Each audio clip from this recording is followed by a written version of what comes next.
The water main pipe is the preferred main grounding electrode for new construction buildings. The metal supporting beams can be used as a supplementary ground. Supplementary grounds provide additional safety and redundancy in the event of a water pipe failure. The grounding rod should be connected to the building structure beams using a grounding conductor. The grounding rod is not connected directly to the water main pipe or supplementary ground. The water main pipe and metal beams should be bonded together with a grounding conductor. This bonding ensures that there is no potential difference between the equipment grounding conductor and other metallic objects connected to the electrical system. Two separate grounding wires are required. Firstly, one grounding wire to connect the grounding rod to the building structure beams, and secondly, one grounding wire to bond the water main pipe and metal beams together. Here is a detailed grounding procedure. 1. Connect the grounding rod to the building structure beams using a grounding conductor. 2. Bond the water main pipe and metal beams together with a grounding conductor. 3. Run a grounding conductor from the bonded water pipe and beams to the main switchgear. And 4. Connect the main grounding conductor to the main 600 amps breaker. All grounding connections should be made with proper hardware and materials as specified in the electrical code. The electrical code may require additional grounding measures based on the specific installation and local regulations. According to the National Electrical Code, specifically Section 250.52. 8.1. A metal underground water pipe is permitted to be used as a grounding electrode. This section requires the water pipe to be in direct contact with the earth for at least 10 feet. It also necessitates that the water pipe be electrically continuous or made electrically continuous by bonding around insulated joints or insulating pipe. The point where the grounding electrode conductor connects to the water pipe must be accessible. Furthermore, the metal water pipe must be supplemented by an additional electrode, such as a ground rod, ground ring, or another approved electrode. Section 250.52. A2 covers the use of the building or structure's metal frame as a grounding electrode. This section states that the metal frame must be connected to the grounding electrode system. The metal frame must be effectively grounded, meaning that it must have a low impedance path to ground. The connection to the metal frame must be made at an accessible location. Section 250.52. A3 discusses other electrodes, including ground rods and ground plates. These electrodes must meet specific requirements for size and installation depth. Ground rods must be at least 8 feet long and driven into the ground to a depth of at least 8 feet. Ground plates must have a surface area of at least 2 square feet and be buried at least 30 inches below the surface of the earth. Section 250.64 provides requirements for grounding electrode conductors. These conductors must be sized according to Table 250.66, based on the size of the service entrance conductors. The grounding electrode conductor must be securely connected to the grounding electrode using approved methods such as listed clamps or exothermic welding. The grounding electrode conductor must be protected from physical damage. Section 250.68 provides requirements for bonding. Bonding is the connection of metallic parts to create an electrically conductive path. Bonding is required to ensure that all metallic parts are at the same electrical potential, which reduces the risk of electric shock. Section 250.104 covers bonding of metal water piping systems. This section requires the interior metal water piping system to be bonded to the grounding electrode system. The bonding jumper must be sized according to Table 250.102. C1, based on the size of the service entrance conductors. Section 250.104 also requires the metal water piping system to be bonded to any equipment likely to become energized, such as electrical panels or motors. When installing a grounding system, it is crucial to comply with all applicable requirements of the National Electrical Code and local regulations. Improper grounding can create dangerous conditions, increasing the risk of electric shock and fire. It is always recommended to consult with a qualified electrician to ensure that the grounding system is installed correctly and safely. Supplementary grounding electrodes are used to enhance the effectiveness and safety of the main grounding electrode system. These supplementary electrodes provide additional paths for fault current to flow back to the source, reducing the voltage on metal parts and minimizing the risk of electric shock. In a building with metal supporting beams, these beams can serve as a supplementary grounding electrode. To utilize the metal beams effectively, they must be electrically continuous and connected to the main grounding system. This connection is typically achieved by bonding the metal beams to the grounding electrode conductor or to the equipment grounding bus within the electrical panel. The bonding connections must be made with appropriate hardware and materials such as listed grounding clamps and conductors sized according to the National Electrical Code. Grounding rods are another common type of supplementary grounding electrode. These rods are typically made of copper or copper-clad steel and are driven into the earth to provide a direct connection to ground. Grounding rods are particularly useful in areas with high soil resistivity, where the earth is not a good conductor of electricity. To install a grounding rod, it should be driven into the ground to a depth of at least 8 feet. The top of the rod should be buried below the surface of the earth to protect it from physical damage. The grounding rod should be connected to the grounding electrode system with a grounding electrode conductor size according to the National Electrical Code. The connection should be made with a listed grounding clamp or by exothermic welding. When installing multiple grounding electrodes, it is important to ensure that they are spaced at least 6 feet apart. This spacing helps to minimize the impedance of the grounding system and improve its effectiveness. The National Electrical Code also provides specific requirements for the size and type of grounding electrode conductors. These conductors must be sized according to Table 250.66 based on the size of the service entrance conductors. The grounding electrode conductor must be made of copper or other corrosion-resistant material. It must be protected from physical damage and securely connected to the grounding electrodes. In addition to grounding electrodes, bonding is also an important part of the grounding system. Bonding is the connection of metallic parts to create an electrically conductive path. Bonding is required to ensure that all metallic parts are at the same electrical potential, which reduces the risk of electric shock.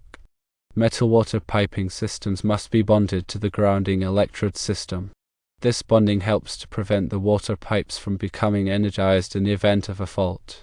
The bonding jumper must be sized according to Table 250.102.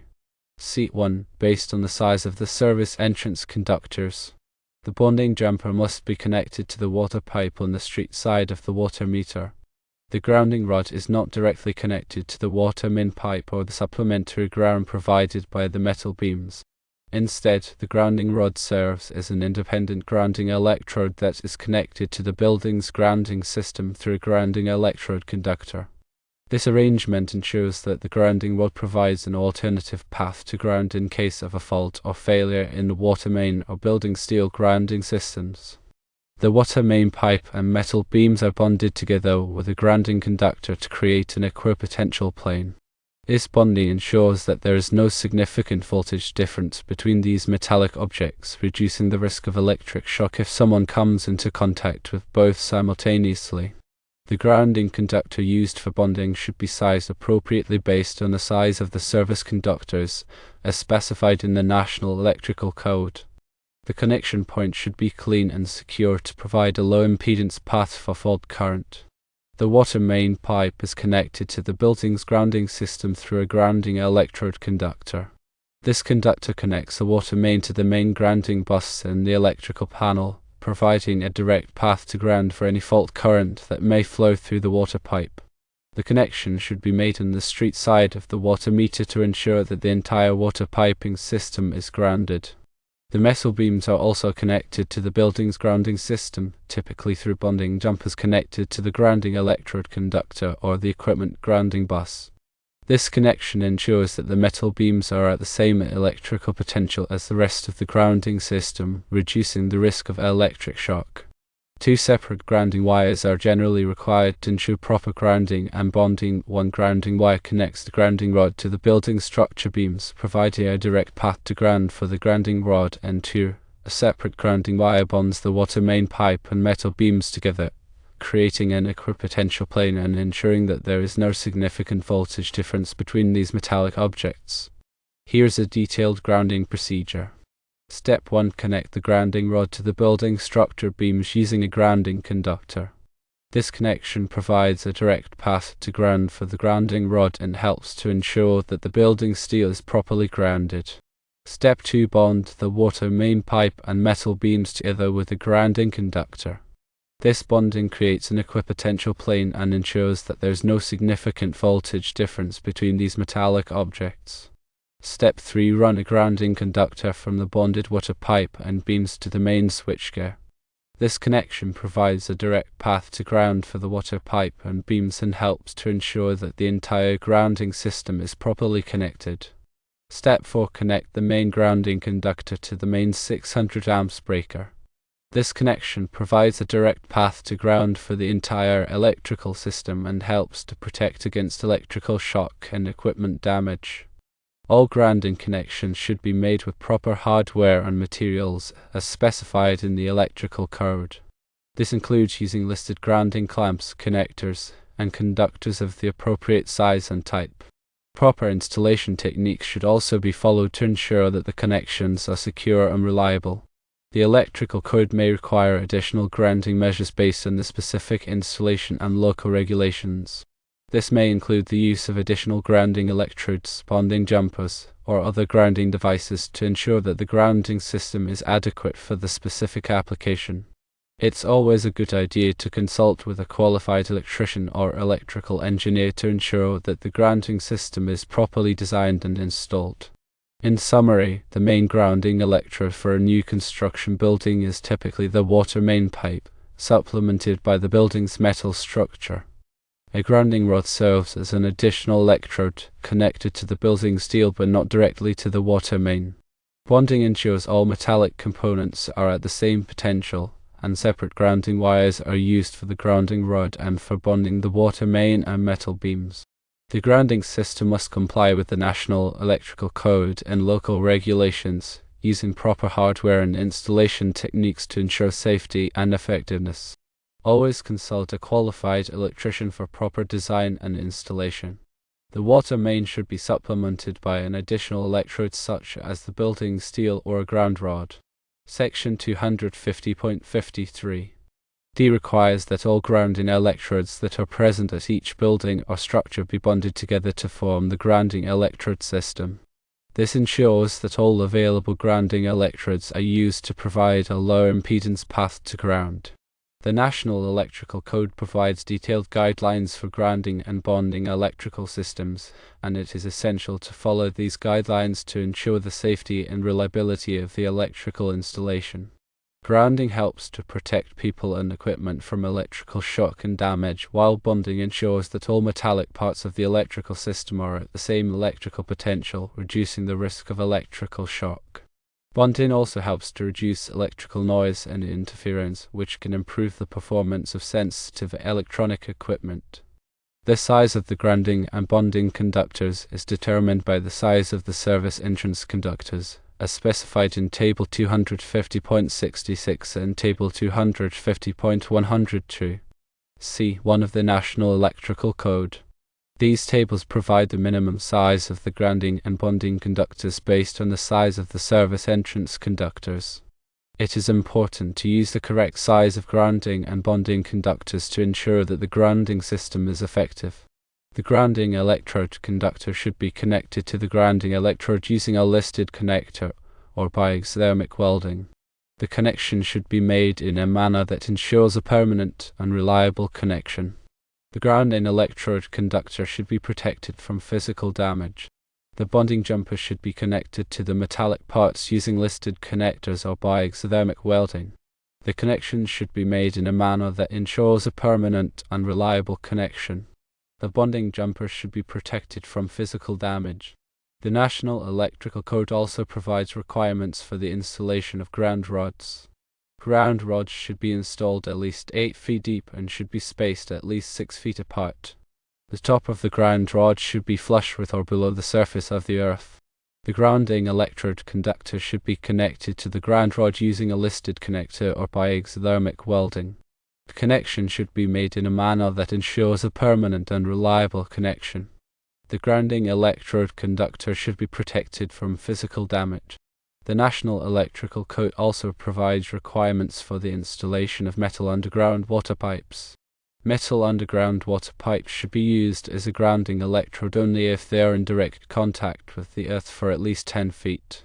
The metal underground water pipe should be electrically continuous or made electrically continuous by bonding around insulated joints or insulating pipe. The grounding electrode conductor should be connected to the metal underground water pipe on the street side of the water meter. The grounding electrode conductor should be connected to the metal underground water pipe using a listed connector or by exothermic welding. The connection should be made in a manner that ensures a permanent and reliable connection. The grounding electrode conductor should be protected from physical damage. The National Electrical Code also provides requirements for the installation of building steel. Building steel should be used as a grounding electrode only if it is electrically continuous and is connected to the grounding electrode system. The grounding electrode conductor should be connected to the building steel at an accessible location. The grounding electrode conductor should be connected to the building steel using a listed connector or by exothermic welding. The connection should be made in a manner that ensures a permanent and reliable connection. The grounding electrode conductor should be protected from physical damage.